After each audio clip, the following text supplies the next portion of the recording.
Good morning. So, we are, I guess, 9 days away from the Commercial Real Estate Women's Investment Summit in Orlando, Florida, on March 8th, which is International Women's Day. Someone texted me last week, did you plan that? So, I'm super excited. We have, I think, 170 women signed up and registered. My goal is 200. So I'm hoping this week, between now and the next 9 days, we have the 30 people to get to my goal of 200, which is doubling what we had last year in South Florida at 107, almost doubling. The agenda. So I started the conference because a few years ago, this is our third one. I started it because I learned that of all of the commercial real estate investors in the world, or in the US, I guess, only 3% are women. And of the 3%, half of those are inherited and spouses. So basically, 1.5% of all women investors, of all investors are women like me who just started with my first investment of $40,000 where my boss co-signed a loan. My male boss took me to a bank and co-signed a loan for me. And then I made over $2 million on that $40,000 investment. But when he did it, he made me promise, some of you know this story, so I'm sorry if I'm boring some of you, but he made me promise that 20% of every commission, and I was making over $100,000 in commissions at the time, this was in 1992, that from then on, because I kept telling him no to investments because I didn't have any money, because I kept spending it on Hawaii vacations and my Jaguar, etc., Dolphin season tickets, Florida State season tickets. My husband and I, who was married at the time, we were just spending it. We were putting money in 401k and we were buying stocks, but we weren't investing in the stuff that I was working on every day. It's crazy. So he pushed me, which was the right thing. I thank him to this day. His name is Stephen Battelle. I would not be here today without him. But he said, you have to put money away in an investment account, like 20% off of every commission check. And I committed to that. And then I became an LP with him on, I think, 5 or 6 other deals. And then in 2004, I left that firm because my nanny was raising my son. I became a single mom. And I couldn't be the president of a big company anymore and work many, many, many hours. So I left to go be a better mom and never looked back, never regretted that. Could I have made a lot more money staying? Absolutely. But I'm so proud of my relationship with my sons. And since then, my second son, who we adopted when he was 5. And being a mom is the number one thing to me. So I made the right decision at that time, and then I started investing on my own account. But why I created the summit was women were coming up to me saying, I want to do what you do, and how do you do it? And I would then get my next deal and I would send it out to women and they wouldn't commit. Most of my partners to this day are still men. I was in a quandary because I wanted to help women. I wanted to help them achieve some of the financial success I've had, but they weren't committing. They weren't coming to the table. So I started doing some research, and it wasn't that they didn't have money. They were investing in the stock market like I was, 401ks, but they would say things to me like, it's too complicated. I'm like, well, the stock market's complicated. My Netflix stock was down 80% last year. That's complicated because I watch Netflix every night. And too scary, too risky. That's too risky, they said. I go, well, the stock market's risky. And many of these women every day are representing tenants and finding deals and taking it to other more courageous people in our world, which turns out to be men. And I love men.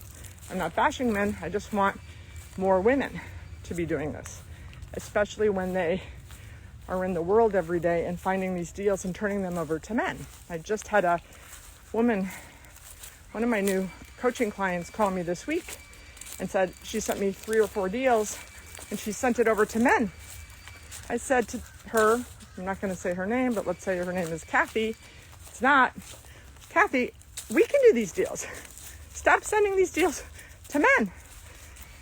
So I decided that it turned out that they were afraid. And why are they afraid? Because they don't see other women doing it. And there's this saying, if you can see it, you can be it. So I said, okay, I need to get women who are investors like me and get them in front of these women who want to be investors so they can see it. They can see that other women are doing it and they hear those women's stories. So year 1, virtual, I had, I think, 8 or 9 women, hotel investors, multifamily, fix and flips, self-storage, industrial, retail, and it was awesome.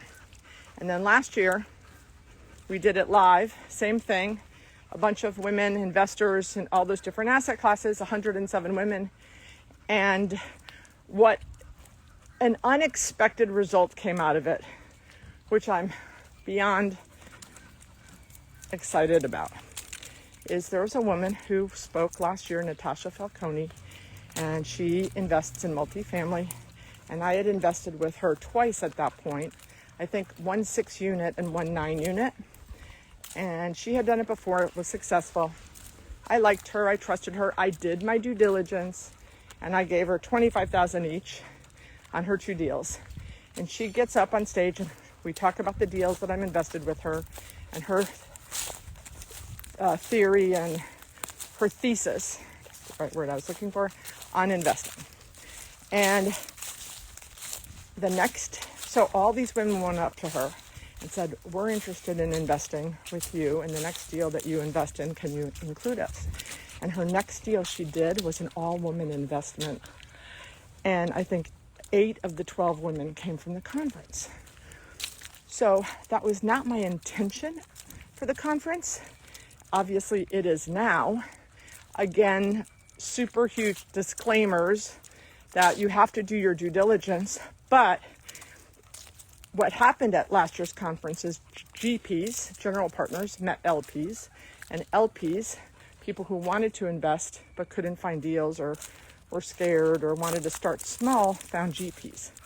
So not only is it educational, where you're learning and you're meeting women who are investing, now partnerships are being developed, friendships are being developed, and then people are able to invest with other people's deals, which is blowing me away, and I'm so excited.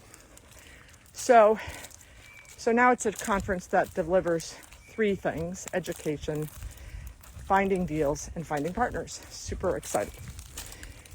So that's, who knows what's going to happen after this year. I'm hoping we get to the 200, and I hope that I find more women that will bring me deals so that I can invest in their deals.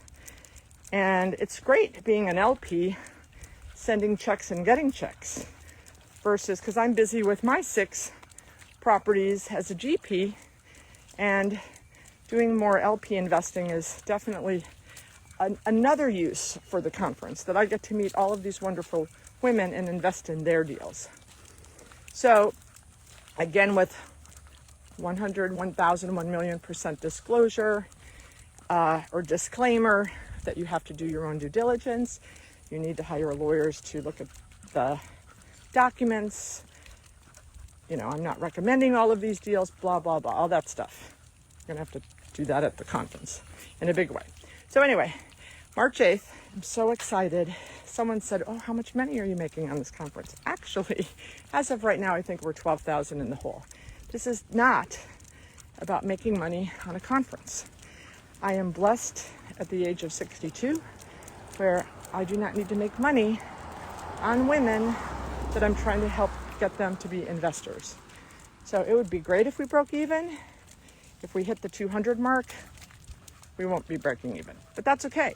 It's not about that. It's about creating a legacy and being able to look back, hopefully, maybe if I retire at 70 and that 3% or that 1.5% is up to 10%. That's my goal. So if you haven't already registered, so we started, it was $297. Everyone lollygags. We had like 50 people that signed up. And then we raised the price to $397, and I think we got up to 100, but no, it's 170 right now. So on February 28th, which I think is Tuesday, the price goes up to $497 for the last minute Annies. So if you are thinking about it, if you are on the fence, I highly recommend that you sign up. Get to Orlando. It should be a cheap flight. For you retail people, those of you that are in retail leasing, anywhere around the country, Stacy Mooney's Retail Live is the day after. Yes, we planned this. March 9th. I think she's got over 100 retailers that are going to be there. So even if you're a retail leasing agent in North Dakota, come, because you can meet 100 retailers. And yes, the North Dakota retail rep is not the retail rep that shows up in Orlando, but you can meet the Florida rep and he'll give you the North Dakota rep's person's name and number. And you'll see trends. So funny, I did a speech in Canada last month, and they were very excited to tell me about a new use that was coming into their market. And I said, what's that? I'm thinking, I'm going to learn about a new use. I'm so excited. And they said, car washes. So for those of you in Florida, you know that I said that tongue in cheek because we only have about 30 car washes looking for locations down here. My favorite, Mod Wash. One of my friends, Karen Hutton, owns it. But anyway, when you go to retail lives around the country, you get to see concepts that maybe haven't come to your market yet, and you're ahead of the curve.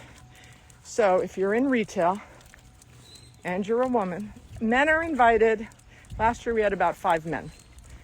You can come if you're a man. I love men. But it's really to push the women to do this, because it seems like you guys don't have as much as the fear that women have. So March 8th, Commercial Real Estate Women's Investment Summit. Be in the room where it happens. We are not streaming it. We're not streaming it. Not doing that. And then the next day, Retail Live, over 100 retailers. She charges more than I do. She does make money, but she puts together a super great product. I love Retail Live. So I hope to see you guys there. If you're on the fence, sign up. If you have any questions, DM me. And I can't wait to see you. I promise it'll be life-changing.